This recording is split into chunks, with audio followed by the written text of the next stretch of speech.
Hola, ¿cómo están? Es un gusto de nuevo. Vamos a hablar en este video acerca de Onion Architecture para entender por qué vamos a implementar esta arquitectura para la creación de nuestro RESTful API.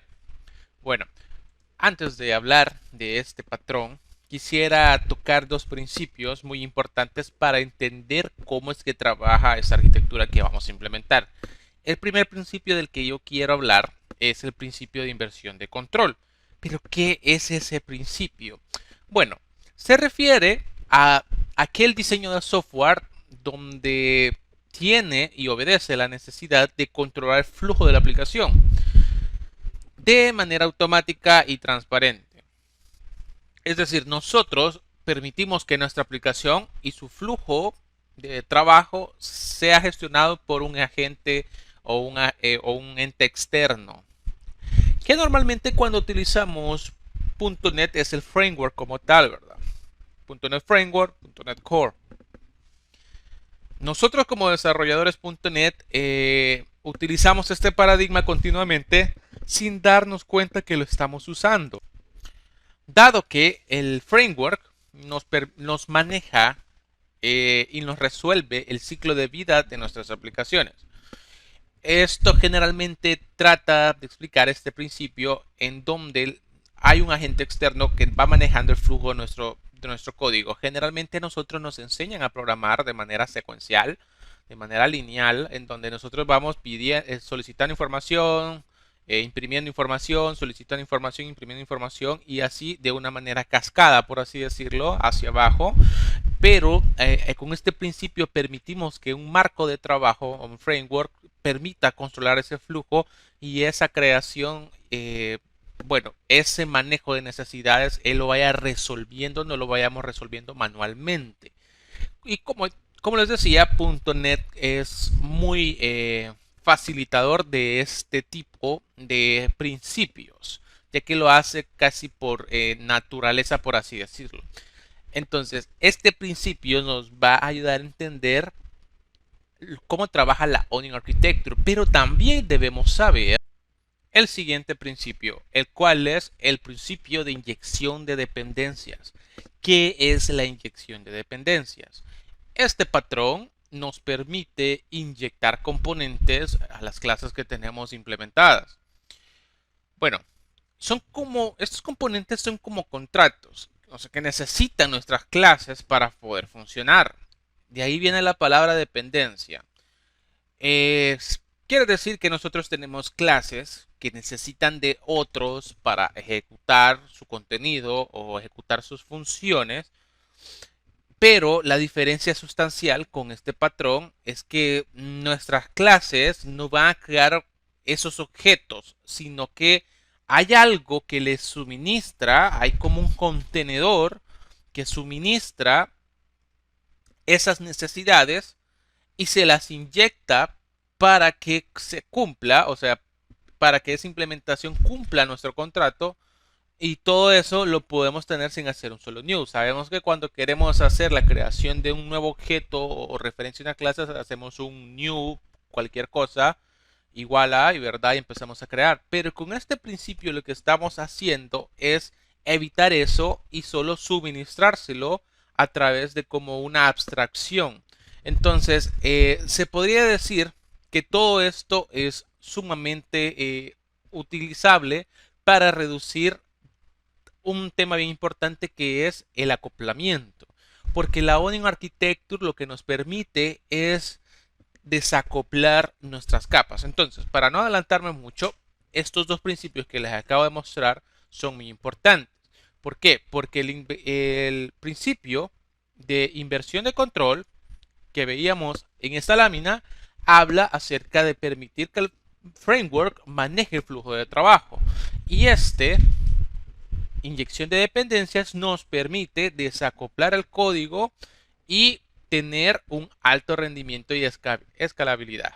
¿Ok? Entonces ahora sí ya podemos entrar a hablar acerca de la Onion Architecture. Si los temas anteriores te suenan un poquito muy generales bajo mi explicación, te invito a leer un poquito más acerca de programación orientada a objetos y de estos principios para continuar con este curso. Entonces, ¿Qué es la Onion Architecture? La mayoría de las arquitecturas tradicionales plantean problemas fundamentales de acoplamiento estrecho y separación de preocupaciones. Es ahí donde los dos principios anteriores entran en juego.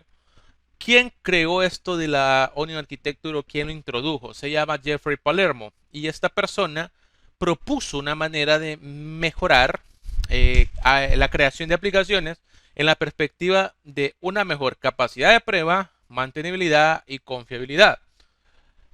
Esta arquitectura aborda los desafíos que enfrentan las arquitecturas de 3 y n niveles o capas y nos da una solución para esos problemas. Las capas de la arquitectura de Onion interactúan entre sí mediante el uso de interfaces. ¿Ven por qué los principios anteriores eran necesarios? Era para ir entendiendo mejor este punto. Entonces, ¿cuál es el principio de la Onion Architecture? ¿Cuál es su fin? Bueno, este se basa en la inversión del principio de control. Ven, se basa en que el flujo lo va a manejar la arquitectura y el framework. Y este se compone de múltiples capas concéntricas que se interconectan entre sí hacia un solo corazón que lo llamamos generalmente dominio. La arquitectura no depende de la capa de datos como las arquitecturas clásicas de varios niveles, sino de los modelos de dominios reales. Aquí vamos a romper muchos paradigmas y es que generalmente a nosotros nos enseñaron a programar o aunque sea nosotros aprendimos esto que está viendo usted en pantalla, la arquitectura de 3 capas. Y es que esta tiene un fuerte acoplamiento al data source o al fuente de datos y pues estas capas ninguna es independiente como tal. Este hecho suscita supuestamente a una separación de preocupaciones. El problema es que estos se vuelven altamente acoplados, son difíciles de entender y de mantener porque su escalamiento es bien pegado uno de la otra. Y se vuelve muchas veces innecesaria. Pero el objetivo principal de nuestra Onion Architecture es controlar ese acoplamiento. Este principio resolvió estos problemas definiendo capas desde el núcleo. Es como que tengamos una cebolla, onion, cebolla. Entonces, esto va a través de capas que va llegando hasta el centro. Y esto aplica una regla fundamental moviendo todos los acoplamientos hacia el centro. Cada vez que una cosa del exterior, empezando desde el color naranja, necesita algo más, va buscando hacia el centro. Y sin embargo el centro no depende de nada de lo que haya fuera de él. Es un poco loco por así decirlo, pero es una forma excelente de trabajar. Y sí o sí, este tipo de arquitecturas va pegada a la programación orientada a objetos y antepone los objetos ante todo lo demás. Los objetos van primero y son lo que manda. ¿Sí? Al final, la implementación de la infraestructura, la user interface, le importa poco a esa arquitectura y lo que importa es lo que los objetos manden. Entonces, veamos más detenidamente estas capas. Tenemos, como ve usted en el diagrama, Domain Model, Domain Services, Application Services y User Interface, Test e Infrastructure. Pero veámoslas más despacio. Esta capa dominio, que equivale a la Domain Services y a la Domain Model. Bueno, esa capa dominio que tienes ahí, la capa dominio es el centro de nuestra arquitectura. Contiene todas las entidades de dominio y esas entidades de dominio no tienen ningún tipo de dependencias. Son planos sin ninguna lógica de código masiva compleja. Esta capa de dominio es plana. Tiene todo el corazón de nuestra aplicación.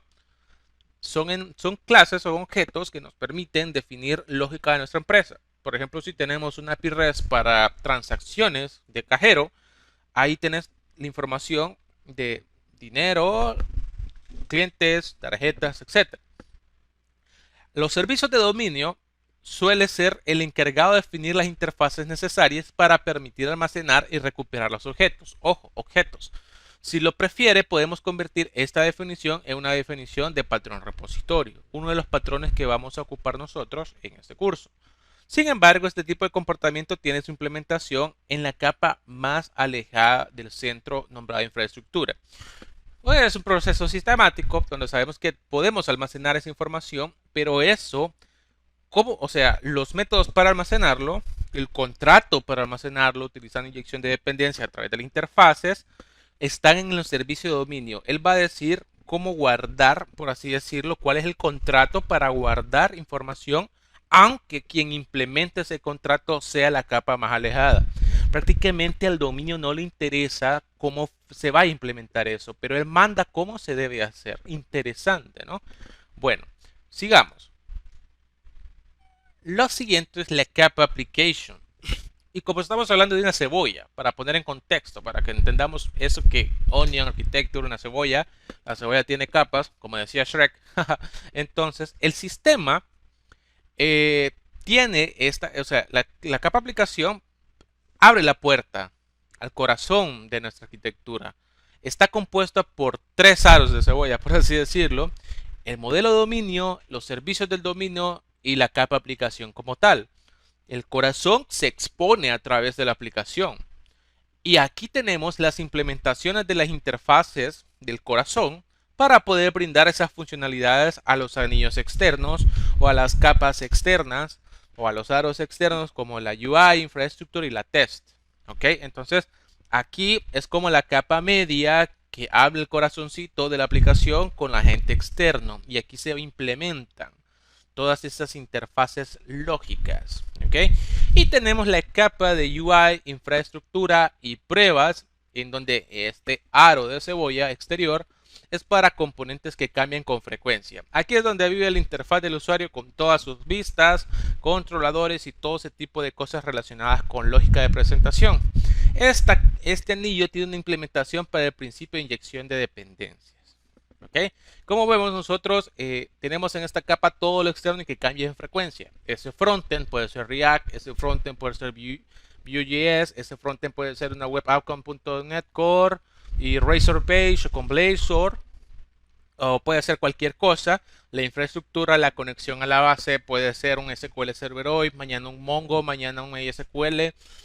Eso no va a afectar el corazón de nuestra aplicación porque nuestro corazón se basa en objetos. ¿Ok? Entonces es muy importante. Con esto ven ustedes que esta arquitectura es sumamente escalable. ¿Ok? Así que eso ha sido la explicación de la Onion Architecture. Si tienes dudas, deja tu comentario, preguntas y nos vemos en el siguiente video. Chao.